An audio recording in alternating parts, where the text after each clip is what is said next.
Welcome to the Kingdom Culture Podcast that was created on purpose with a purpose to empower, uplift, and guide others to the center of God's perfect will.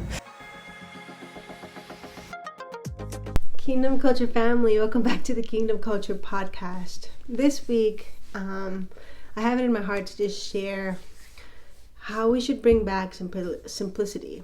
I think that, with social media and the world's going so fast and having that instant gratitude feeling, or just having everything so close all the time, sometimes we forget to disconnect, and we forget that real life is outside of these screens.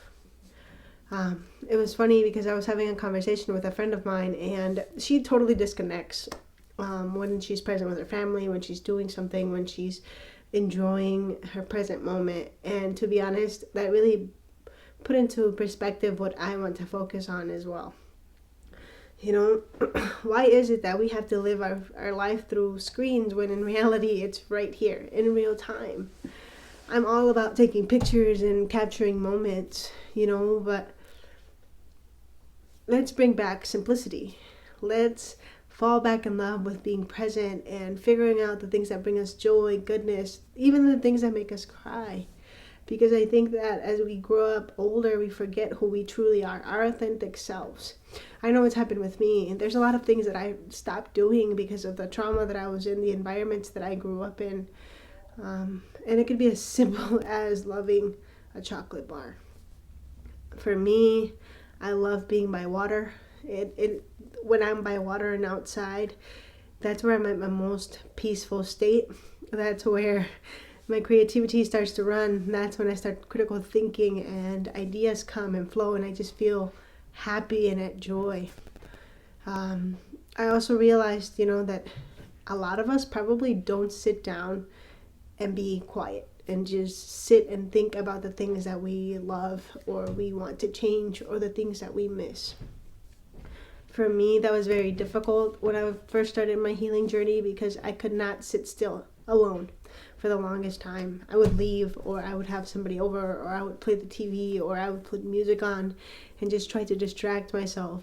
But in reality, try to be more quiet, try to be more still, and enjoy your present moments, and enjoy the company that you have.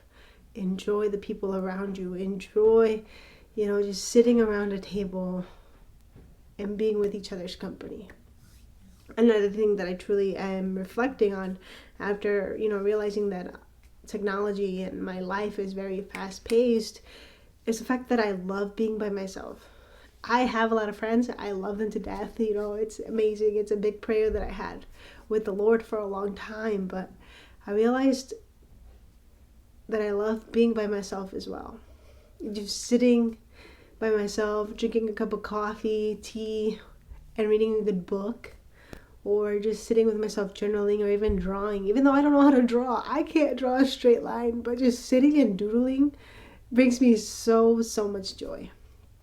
I also realized that I love spending time with my family. It was funny because, at Christmas time we were all there, and I was the only one, making conversation, which is fine, because I kind of got there late and everybody was kind of just like in the mellowed out moods for the night. But I literally wanted to know what everybody was up to, how they were doing, how was work. And it was funny because one of my brothers said, "Who's somebody talking to?" And I was like, "Everybody, anybody." But I love conversations, and not just the surface type conversations of oh, so what do you do for work or whatever. I love deep connecting conversations. I think that's why I also love talking on the phone, and I'm never gonna let that go. I remember one of my friends told me, why do you want to talk on the phone? Just text me, I'm not up for that whole conversation thing. And I'm just like, really? Why? For me, talking on the phone is so real, so pure, because it's in the moment and you get to hear people's voices and their tones. And, now there's FaceTime, so now you can even see each other's body language, and you get to actually know what the other person is feeling and what they're expressing, because our body says a lot. So I just love talking on the phone. I love long FaceTime talks. just like I love talking person to person. Like if you say, hey, everybody, let's go get a coffee, for me, that's going to be a 5 hour thing. I remember that a friend of mine, before she moved, we used to do that a lot, like at least once a month. And I want to say we kind of did it more frequently before she left, but we would sit at a Panera or we would sit at a restaurant and we would just talk and talk and talk. And it wasn't always like that, but we built up our relationship and our friendship to be able to be open and enjoy each other's company. But that's the simplicity of life. It's the people around you. It's the thing that you have in front of you. It's the thing that you have right now. And I know, 2024 is right around the corner and we have this feeling of like new year, new things, new goals, new achievements. But have you sat down and reflected on all of the things that you have already accomplished? Have you sat down and reflected on all the new people that you have in your life now? God has blessed me with so many new friends. It's amazing. So I'm just being grateful for them. I'm like, hey, we should hang out after the holidays. What's your schedule like? And me being a full-time working mom and a wife and, a home, I have a home to take care of. I cherish my time with my friends because most of the time I'm always so busy. But I truly, for 2024, that's one of my main goals, to disconnect from my phone, to be more present with my son and my husband, to be more kind, to be more loving, to give more than what I receive, and just enjoy every single moment. Stay present and work towards always finding out who my true authentic self is. And I think that we've forgotten a lot about that. I was watching a movie called 13 Going on 30. Great movie. I love rom-coms. That's just a thing about me. And in this movie, if you haven't seen it, I'll give you a quick background on it. It's a teenage girl. She's just turning 13 and she doesn't fit in. She feels like her life is horrible because she's not with the cool kids, and she wishes that she was 30, flirty, and thriving. That's literally the slogan of the movie. And she does. She actually gets she gets into her 30s and she wakes up one day and she was like, oh my God, I'm 30, whatever. And she starts to figure out her life. But what turns out is that her life is actually not what she expected it to be. She's doing things she's not supposed to. She's mean. She's putting her job under the bus. It's this whole thing. I totally recommend it. But at the end of it, she actually wishes that she could go back because she realizes that she made the wrong decisions and the things that she thought she wanted weren't true. So I want to ask you a question. Do you know who your true authentic self is? Do you know what makes you happy? What makes you cry? What makes your heart jump? What are your passions? Because this journey of self-development and figuring out and rediscovering who you are, it's going to be a lifetime thing. It's not a destination. So I'm always going to push you guys to realize hey, you know what? This is an everyday thing. If you get it wrong one day, learn something and make it better for the next. But for me, one of the things, like I said, was the water thing and being outside.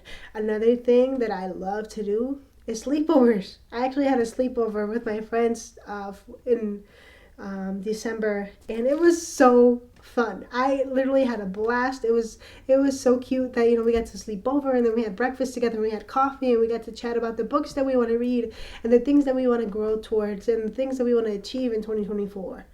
And it was just so awesome. I love sleepovers. So if you guys want to sleep over, let me know. But the littlest things bring me so much joy. Trying new foods.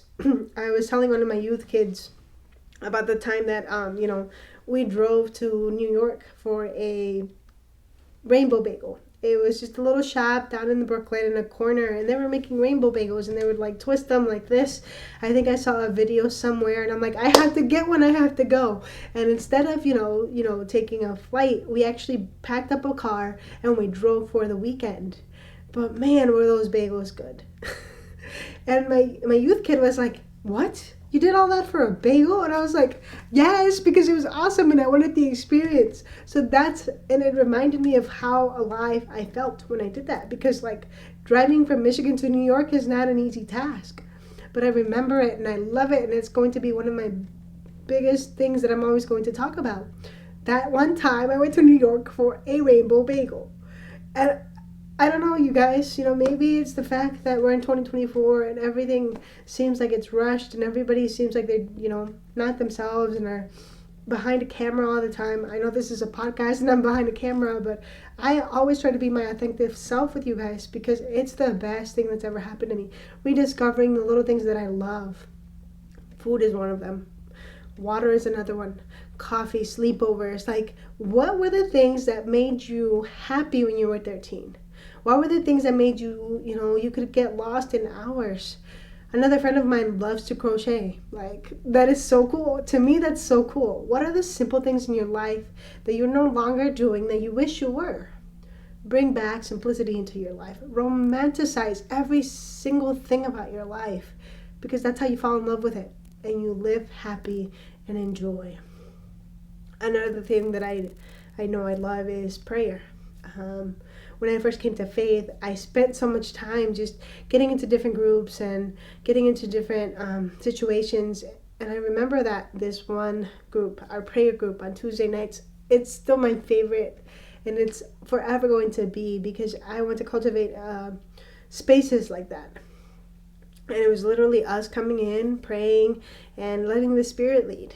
And whatever happened that night, it happened, and it was amazing, and God showed up, and there was healing, and there was big miracles done, and people were laughing, and we felt the joy of the Lord. And it's like, why can't we have those types of prayers anymore? Why can't the church get up out of the four walls of our churches and cultivate those spaces? So right now, that's my next goal, is to cultivate spaces like that, even with my youth groups or wherever the Lord leads me to do them. But why not? Why not make life so simple that it's so beautiful? I told my husband, I'm like, I love traveling. And God blessed me so much in 2023 that I was able to go through to a whole, I went to Mexico this year. Like, that was amazing. And I've been to so many different states that I haven't been to before. And it was just amazing, and I love it. And 2023 is going to be, a year where I'm going to remember all these things that the Lord has gifted me. But it's like I was telling him, I'm like, hey, I love to travel. Like, can we make that a thing for us? And so he's like, yeah, for sure. And we're already planning trips, even if it's for 4 days. If you love to travel, if you love new experiences, new spaces, like, go and do that. And I get it, sometimes it's harder for some people to do those types of things, but how can you make home feel like the best life ever? What are the things that you need to start doing and stop doing so that you fall in love with your life again? Let's stop just pushing a button or hitting snooze and saying, oh, I gotta get up for work tomorrow. Because your life matters. What you do matters. And without you, the world wouldn't be like it is. It doesn't mean, just because you're not living this big flashy life that your work doesn't matter. Of course it does. God gave us all a purpose. And the beautiful thing about it is that the Lord will guide you in every single day. So fall back in love with your life. Do the little things. Simplify your life because it's going to be the best thing ever. That's all I have for you this week. I hope you find some value in it. And if you do, please share it forward. I always say that the best way to grow is organically through people. So if you found some value in my podcast, please share it with a friend. And I'm so happy for all the support and love I've gotten so far. I hope that you have an amazing week. And remember that I love you, but the Lord loves you more. Always, always, always.